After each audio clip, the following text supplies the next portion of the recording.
Kemudian mempersilakan klien untuk duduk, memperkenalkan diri. Ya, saya sudah sampai. Jadi seperti biasanya ya, kita menyambut pasien, kemudian pasien datang, kita yang menyambutnya dan memperkenalkan diri kita dulu. Selamat siang Bu, saya Bidan Ika, saya yang bertugas dinas pada siang hari ini. Dengan Ibu siapa gitu bertanya ya? Ibu Lisa. Kemudian klasifikasikan identitas klien dan tujuan kedatangan. Ya, Ibu, mohon maaf Ibu, di sini harusnya nggak usah nanya ya, maksudnya Ibu sini mau periksa apa gitu, tapi kita udah baca statusnya dulu kan, bener Ibu sudah mau periksa, mau suntik ulang KB seperti itu. Jadi merasa bahwa oh ya ada perhatian. Tapi kalau nanya, maaf Ibu kesini mau cek apa ya, kita juga ada perhatian. Tapi kalau kita udah baca dulu dari awal, baru kita konfirmasi ke ibunya, artinya sudah kan. Nah biasanya pendaftaran itu kalau enggak ya ketika datang gitu, kalau nggak ada pendaftaran, kalau itu settingnya di rumah sakit ya. Tapi kalau di BPM bener-bener yang nggak ada teman di luar, berarti ya maaf itu siang hari ini mau periksa apa itu juga nggak apa-apa gitu ya. Ya terus Selanjutnya mengumpulkan informasi data-data klien, antara lain pengalaman KB dan kesehatan produksi, tujuan, kepentingan, harapan, serta keadaan kesehatan dan kehidupan keluarganya.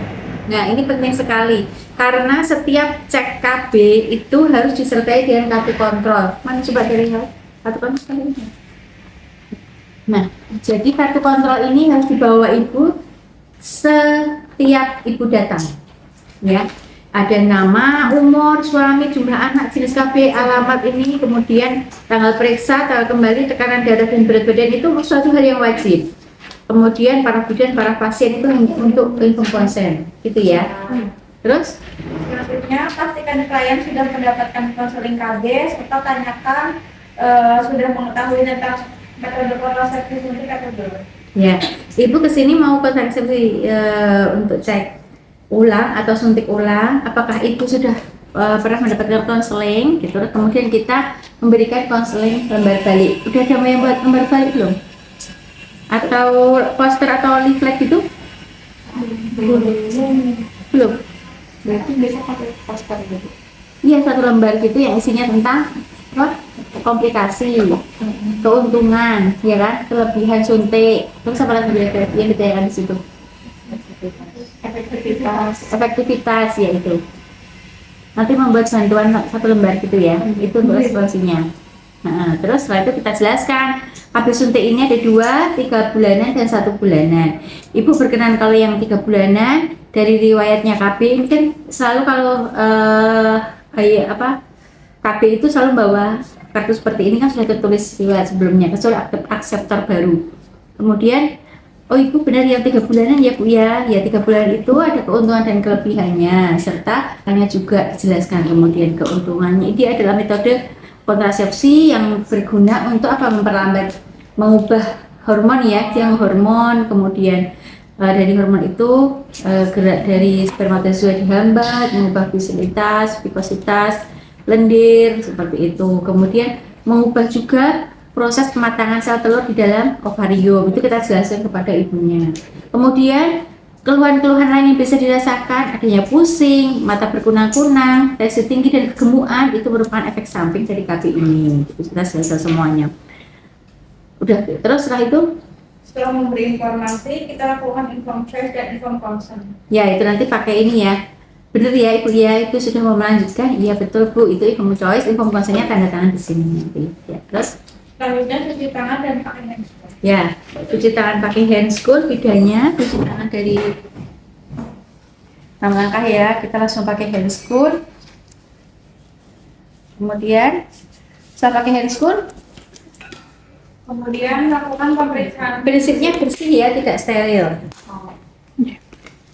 Selanjutnya melakukan pemeriksaan fisik meliputi TTP, berat badan, pemeriksaan payudara dan abdomen. Ya, jadi nanti kita periksa tekanan darah ibu, kemudian kita pakai manset ya, ini kita pakai manset itu ke dalam lengan ibu, kita ukur tensinya. Terus setelah selesai berat badan, tinggi badan,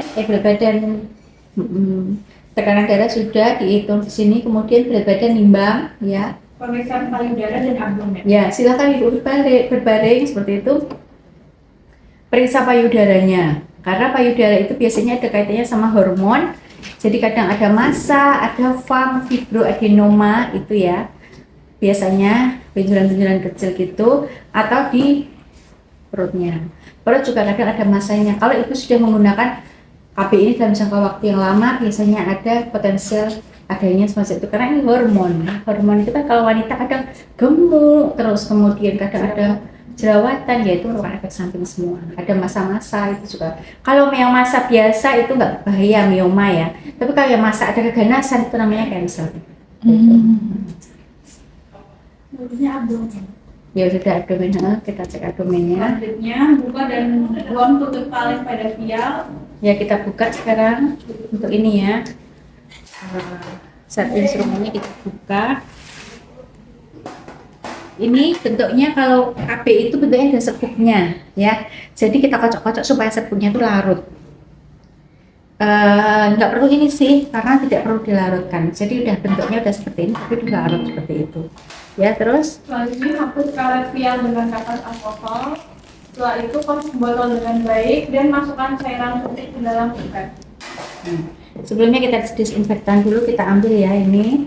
Kita ambil, kita klok dulu, kalau baru kan diklok gitu dulu. Terus baru kemudian dibuka, ini di disinfektan. Terus setelah itu kocok-kocok ya. Diambil sampai habis. Ya. Semuanya nggak boleh tersisa. Kalau memang ada sisa kita gini-ginian supaya dia tidak tersisa seperti itu ya. Terus setelah diambil, Beritahu klien akan dilakukan penyuntikan di bokong.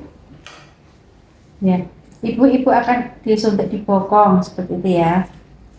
Selanjutnya desinfeksi area penyuntikan dan lakukan penyuntikan secara IM. Ya, jadi penyuntikan IM itu di mana? Di lateral ya, di bagian A, sini, kemudian di sini, sebelah sini, luar, jangan dalam sini, tapi di luar sini. Bisa sini, sebagian yang sini, ya. Di sini, tapi nggak boleh di sebelah sini. Jadi kalau ini dibagi 3 bagian, 1, 2, 3, 4, ini bagian sini sama sini boleh. Sini, ya. Sini agak ke samping gitu, didesinfektan. Kalau desinfektan udah dibuang, ambil lagi, satu lagi, terus kita suntik ya. Bu, permisi ya, saya suntik, harus bilang, nanti kaget pasiennya, ya. Setelah itu diaspirasi, jangan lupa diaspirasi. Kemudian jangan sambil ditarik, nggak boleh sambil ditarik gini ya, tetapkan di sini. Kalau ya biar dia IM, nanti kalau nyebar ke lapisan yang lain kalau sambil ditarik. Berarti set gitu langsung di set. Iya, set gitu, nggak boleh. Kalau injeksi yang lain kayak yang itu kan sambil ditarik, IC, SC, SC kan sambil ditarik ya. Kalau enggak ya ini lidokain. Ya. Lidokain sambil ditarik, tapi kalau ini nggak boleh ditarik. Jadi habisin dulu, selesai, langsung kemudian nggak boleh di massage juga. Jadi kalau massage masak gitu toh. Biar Darahnya, kalau ada darahnya diusap-usap gitu. Diaspirasi dulu. Iya. Iya. Diaspirasi dulu. Itu ya, nggak boleh sambil ditarik ya.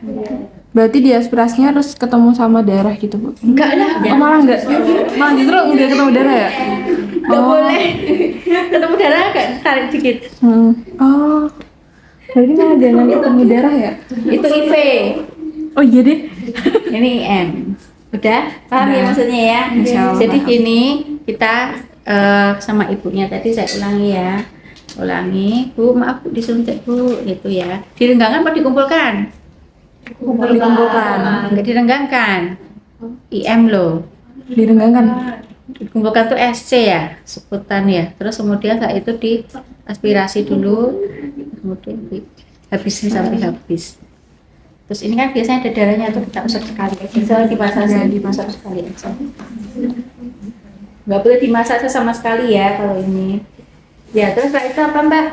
Beritahu klien sudah dilakukan penyuntikan, kemudian Ya sudah Bu, sudah dilakukan penyuntikan. Nanti kalau Ibu ada mengalami gejala-gejala setelah pulang, Ibu segera kabari saya atau kesini lagi gitu ya. kemudian bidan mencuci tangan dan minta klien untuk mengulangi efek samping suntik. Ya, tadi sambil cuci tangan, kemudian setelah itu bilang, tadi efek samping suntik apa Bu? Setelah saya jelaskan tadi, gitu.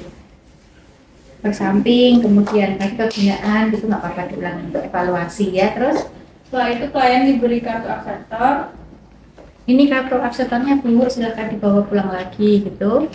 dan tanyakan kepada klien kapan harus kembali ke hospital. Ya nanti untuk suntik ulang lagi 3 bulan lagi ya. Jadi kalau 3 bulan pas, jangan persis. Contohnya seandainya ini tanggal 13 ya. 13 dan 13 bulan ini Mei, Juni, Juli, Agustus. Juni, kan dihitung seluruh Juni ya, Juni, Juli, Agustus. Bukan 13 Juni tapi diambil lagi 3 hari sebelumnya sih tanggal 10 gitu. Jaga ini kalau pas tanggal itu nggak bisa. Tanggal 10 nanti datang lagi ya Bu. 3 hari sebelum tanggal itu. Kemudian, Ya. Ya terus kemudian yakinkan klien bahwa dapat setiap saat datang ke klinik bila mengalami masalah. ya nanti datang lagi kalau setelah suntik tadi yang saya sampaikan ya, ada keluhan mendadak, terus tiba-tiba seperti itu silakan datang lagi. Selanjutnya, petugas menawarkan klien apakah membutuhkan informasi tambahan tentang data suntik. Ya apakah dia mau ditanyakan Bu gitu. Selanjutnya Ya, dokumentasi. dan langsung telah dilakukan penyuntikan KB 3 bulan pada Nyonya X dengan hasil telah disuntikkan KB Depo-Provera, contohnya seperti itu ya, pada sisi apa ini namanya, gluteal apa sih? Dorsal gluteal. Kemudian setelah itu klien sudah memahami apa yang disampaikan oleh bidan tentang kelebihan dan kekurangan efek samping dari KB. Dan yang bertanyakan?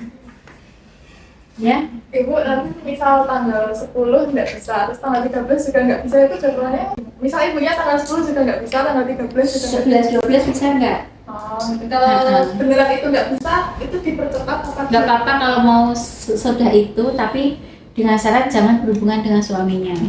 Atau menggunakan alat kontrasepsi lain. Iya boleh menggunakan kontrasepsi lain. Tapi lebih baik jangan kalau terlalu ternyata kok sampai sebulan nggak datang, kita nggak kan kadang kita nggak percaya juga ya, maksudnya seminggu kok terlalu seminggu, Bu PP tes dulu ya, kita yakinkan sambil kita palpasi dulu apakah ada janin gitu.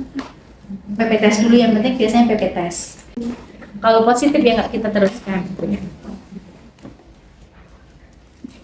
Ya, ada pertanyaan sampai sini? Lagi, pertanyaan lagi? Ya, Nyonya X umur, ya boleh. Nyonya X umur 25 tahun, akseptor kasus suntik itu nggak apa-apa. Iya, Mak, agak sedih.